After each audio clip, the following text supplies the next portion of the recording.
Hello friends, எல்லோரும் எப்படி இருக்கீங்க? இன்றைக்கி நம்ம பார்க்க போகிறது முருங்கைக்கீரை துவையல். அதாங்க கேரளாவில் சம்மந்தின்னு சொல்கிறாங்களே அதுதான்.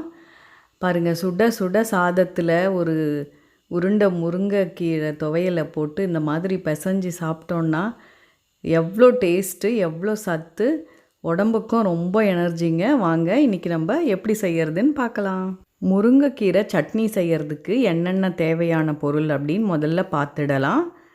பாருங்கள், 4-5 காஞ்ச மிளகாய் எடுத்திருக்கேன்.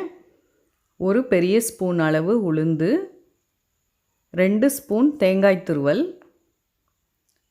ஒரு 10-15 பல் பூண்டு உரித்து வச்சுருக்கேன், 2 ஸ்பூன் நல்லெண்ணெய், ஒரு 15 சின்ன வெங்காயம் உரித்து வச்சுருக்கேன், 1 ஸ்பூன் துவரம்பருப்பு எடுத்திருக்கேன். கூடவே நமக்கு தேவையான அளவு கல் உப்பு எடுத்திருக்கேன். ஒரு சின்ன கட்டு முருங்கைக்கீரையை க்ளீன் பண்ணி வச்சுருக்கேன். வாணலை அடுப்பில் வச்சு 1 டேபிள் ஸ்பூன் அளவு எண்ணெய் சேர்த்துக்கிறோம். அதில் நம்ம எடுத்து வச்சுருக்க துவரம்பருப்பு, உளுத்தம்பருப்பு சேர்த்து அடுப்பை சிம்மில் வச்சு நிதானமாக நம்ம கருகாத அளவு பொன்னிறமாக அதை வறுக்கணும். அது நல்லா வறுப்பட்டதும் நம்ம எடுத்து வச்சுருக்க காஞ்ச மிளகா சேர்த்துக்கிறோம். காஞ்ச மிளகா சேர்த்ததுக்கப்புறம் சின்ன வெங்காயம், பூண்டு இதெல்லாமே சேர்த்து கூடவே தேங்காய் துருவலையும் சேர்த்துட்றோம்.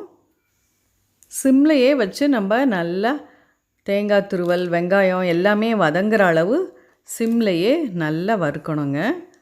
பாருங்கள், இந்த மாதிரி கலர் சேஞ்ச் ஆகி வெங்காயத்தோட கலர் மாறினதுக்கப்புறம் முருங்கைக்கீரையை சேர்த்து நல்லா பிரட்டி கொடுக்கணும்.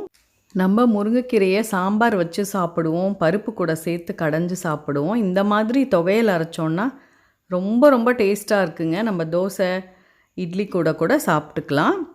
பாருங்கள், இந்த அளவு நல்லா சுருங்கினதுக்கப்புறமா தேவையான அளவு உப்பு சேர்த்து இன்னும் கொஞ்சம் சிம்மில் வச்சு நல்லா வதக்குறோம். இந்த வீடியோ உங்களுக்கு பிடிச்சிருக்கும்னு நினைக்கிறேன். பிடிச்சிருந்தா லைக் பண்ணுங்கள், ஷேர் பண்ணுங்கள், சப்ஸ்கிரைப் பண்ணுங்கள்.